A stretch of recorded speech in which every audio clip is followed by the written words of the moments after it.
funciona.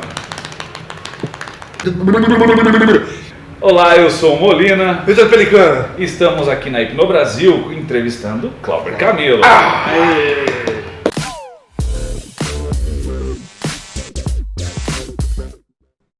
Cláudio, a gente já falou na primeira parte lá da entrevista falando como começa a estudar a hipnoterapia, contou um pouco da sua história, contou alguns causos sobre enroscos e problemas que acontecem ainda naturalmente, até porque a hipnose é uma coisa que está mais uma vez ganhando holofote agora. Sim.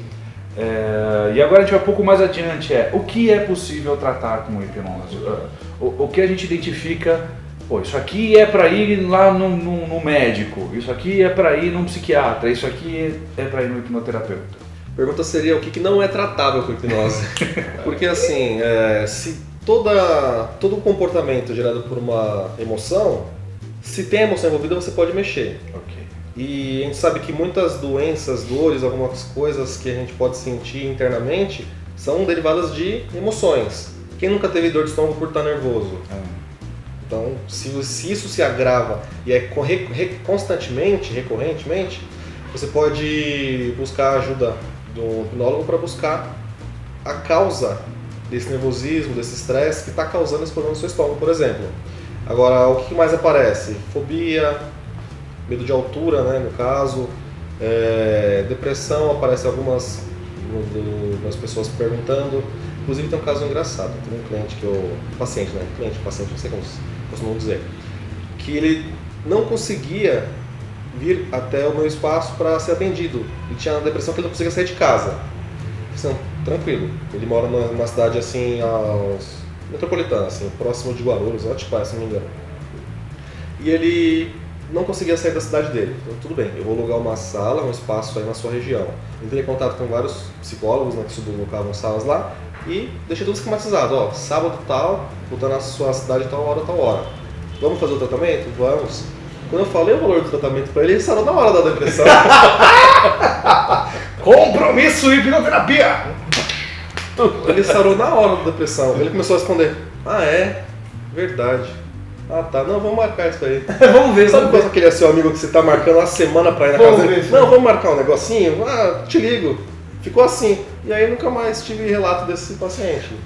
Mas para quem trabalha com hipnoterapia já sabe que o valor de uma sessão de hipnose com clínica, hipnose e terapia já é um... É um valor um pouco diferente de se você for procurar, de repente, uma consultoria, uma consulta com um psicólogo para apenas ter um tratamento constante. Né? Existe uma coisa chamada preço e outra coisa chamada valor. Exatamente. É isso que eu ia falar, por exemplo, de novo, olha, gente, eu não tenho nada contra psicólogo, mas é só uma comparação rasa, que, por exemplo, um tratamento psicológico, ele vai custar em torno de R$200 a sessão, até R$300 a sessão, e você vai ficar com esse cara às vezes durante 1 ano, 10 anos, 20 anos, e o hipnoterapeuta ele vai te cobrar uma sessão que vai ser o quê? Eu conheço gente que cobra desde R$300 até gente que cobra R$3.500 a sessão. Só que você vai quantas vezes você costuma ir num hipnoterapeuta para resolver um problema? Basicamente é chegar e resolver. Você se compromete, a pessoa se compromete porque não é um tratamento barato. Então ela tem que resolver, ela quer resolver, então aí que ela vai pagar mesmo. Você tem traçado uma média de sessões necessárias assim, dos seus pacientes hoje? Na anamnese a gente consegue perceber o quanto vai ser necessário para aquele cliente, mais ou menos. Rapidinho, só explica a anamnese para o pessoal que talvez não conheça. A anamnese, basicamente feita na primeira consulta, onde o paciente vai te dizer o que levou ele até lá. Se o cara responder que foi o carro, a gente já corta por ali mesmo. Então a gente já começa a aprofundar nesse assunto, falar quais as questões, o que está envolvido no meio social dele, se a pessoa tem muita ansiedade, o que ela vive no dia a dia. Você tem que cercar todas as possibilidades, você vai dar uma Sherlock Holmes nesse instante. E aí a partir disso você consegue determinar uma terapia específica para aquele cliente. Boa, que me leva à próxima pergunta. Sim. É uma receitinha de bolo? Não, de jeito nenhum. Nem indução Nem indução. Nem indução Então, eu tenho depressão. Então eu faço isso, faço Elman, e aí não sei o quê. E agora, Não. Se fosse assim, eu deixava a fita gravada, é tão mais fácil. Todo depressivo sabe, todo depressivo que conhece outro depressivo sabe que a própria depressão, a sua depressão já não é igual à depressão do amiguinho, então porque o tratamento vai ser diferente. Né? Exatamente, e basicamente dessa maneira. Se fosse assim, como eu disse, tinha gravado fitas e vendia pra pessoa o tratamento dela pronto, né? Como tem aplicativo, vocês já viram isso? Tem aplicativo que você escuta o áudio e está curado. Curado, literalmente curado, tá escrito cura. Por incrível que pareça. Cura. Que é um termo que você não pode dizer nesse ramo de jeito nenhum. Por quê? Porque cura provém de curandeirismo, que é crime no Brasil, basicamente por isso. Crime previsto por lei, Exatamente. Curandeirismo, crime previsto pela lei federal. Só quem pode é a igreja. É a igreja. Isso, eu queria falar, porque o curandeiro é religioso. O curandeiro vem lá da época do índio. E índio é cultural. Então, se você só cura na sua cultura, assim como a igreja, assim, enfim. Agora, quando você vai tratar com um profissional, assim, vem cá que eu vou curar você. Vira as costas e sai andando. Isso. É motivo para você não entrar. Tá? Motivo pra você não é que nem você bater na porta de um vidente e ele perguntar quem é. Exatamente. Isso é charlatanismo. E, por exemplo, ultimamente eu dei uma entrevista numa rádio. E depois vieram me puxar a orelha. Porque eles vieram perguntar assim, mas o que a hipnoterapia ela trata? Na verdade, falam o que cura. Eu já falei, não, já não cura nada. Mas o que ela trata? Eu falei, qualquer coisa de ordem psicossomática. O quanto do que eu falei está certo? Dá para complementar sim, porque o que é psicossomático? São questões que foram agravadas por conta de alguma emoção, de algum fator externo. Não necessariamente seja da biologia, da ecologia da pessoa, algum problema psíquico, por exemplo. Como a gente tinha falado no primeiro vídeo, quem nunca ficou nervoso excessivamente ficou com dor de estômago. Quando isso se agrava constantemente, um fator do trauma foi muito forte, isso perdura por muito tempo. Também é um item que você pode buscar ajuda. Também, no caso, fibromialgia, se não for constatado nenhum tipo de problema físico, através de exames e tudo mais. Eu tô tentando manter. Não, nem para! É assim que acontece. Tem um cachorro em casa? Tem cachorro em casa. Ele tá latindo? Ele tá latindo? Ela já tem a idade de Matusalém? Ela tem a idade de Matusalém! Eu vou ter que subir lá pra ela. Eu vou ter que mandar ela subir lá. Então, tá bom. Por exemplo, outro exemplo é a fibromialgia. Se a pessoa tem dores constantemente, não tem nenhuma causa física analisada com o médico, toda embasada em exames, aí os médicos já vão dizer que isso é emocional, que é aí que entra a psicossomatização, que aí você começa o diagnóstico com fibromialgia. Outro ponto, nós não damos diagnóstico de nada. A gente trata um diagnóstico que já veio de um outro profissional ou da questão que o paciente está apresentando. Você vai tratar a questão que ele está te apresentando, não um diagnóstico em si já declarado. Mas você pode tratar uma pessoa que nunca foi diagnosticada? Pode, com base na questão que ela quer melhorar. Ela tem o estado atual, ela tem o estado desejado. Você vai trabalhar isso para ela. Tá. Lógico que você pode também pedir que ela se consulte com algum profissional, tanto que ela já conheça ou que você possa indicar. Trabalha sempre em conjunto, é sempre uma network, você não pode trabalhar sozinho. Sendo necessário, você pode pedir ajuda para um fisioterapeuta, se a pessoa tem questões de dores para locomoção, dores constantes, ela vai de repente procurar um tratamento suspeitando que seja fibromialgia e você descarta com o fisioterapeuta de repente se for alguma coisa física, né? Em articulações, alguma coisa tipo que é tratável por outros meios. Então, é porque, por exemplo, eu peguei um caso agora, uma senhora já tem 60 e poucos anos, ela está em remissão de câncer, já melhorou na alimentação e ela sabe que se ela não parar de fumar, ela vai morrer.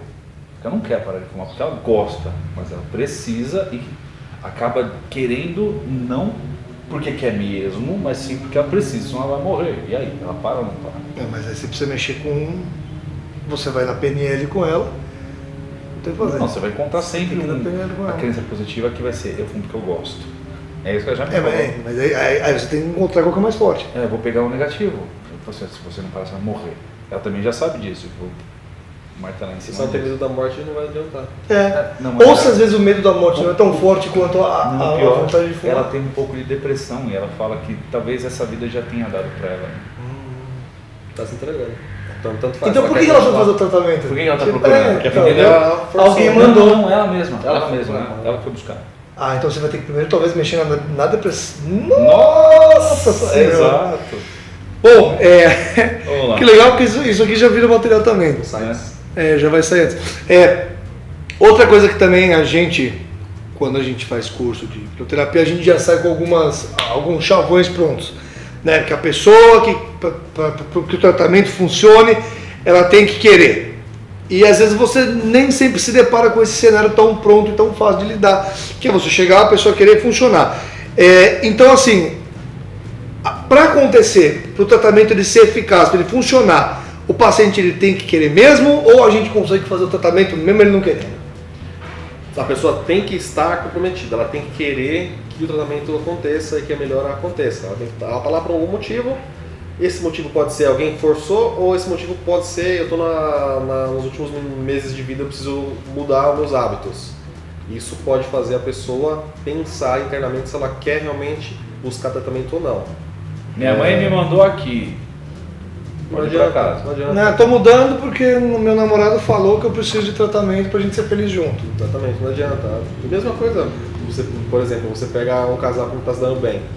Se um não quer fazer terapia, o outro também não vai. Então, não vai dar certo. Ninguém vai querer a melhora, ninguém quer continuar ali. Então você vai começar nesse sentido. A pessoa tem que se comprometer. Por exemplo, tabagismo é uma coisa extremamente delicada e é uma coisa que é um pouco complicada de você lidar.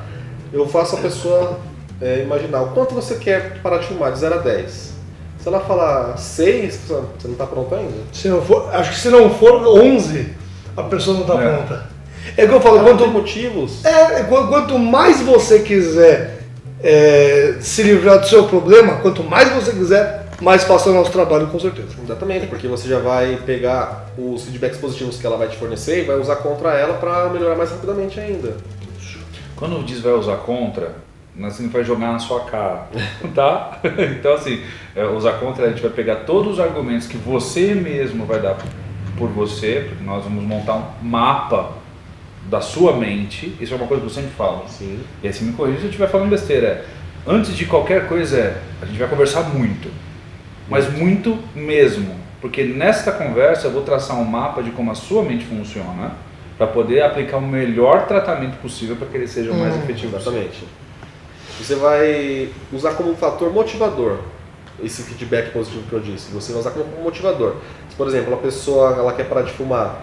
Mas por que você quer parar de fumar? Porque se eu não parar, não vou ver meus filhos adultos, não vou ver meus netos. É um ótimo motivo. Eu acho que eu talvez um dos maiores que tem. Durante a terapia, com a pessoa em transe, eu vou fazer uma ponte ao futuro dela conseguir ver os netos porque naquele instante ela deixou de ser uma pessoa que era fumante.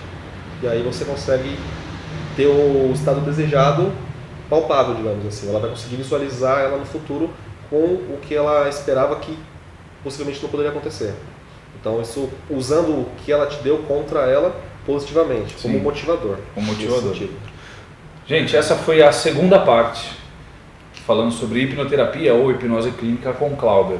Não se esquece, dá o joinha. Por que a gente sempre pede que dê o joinha? O YouTube sabe que quando um vídeo tem bastante joinha, é um vídeo que deve ser compartilhado com bastante gente, que a informação que está sendo aqui divulgada é uma informação importante. Acesse facebook.com/hipnobrasil, acesse no Instagram @hipnobrasil-oficial, acesse o nosso site hipnobrasil.com.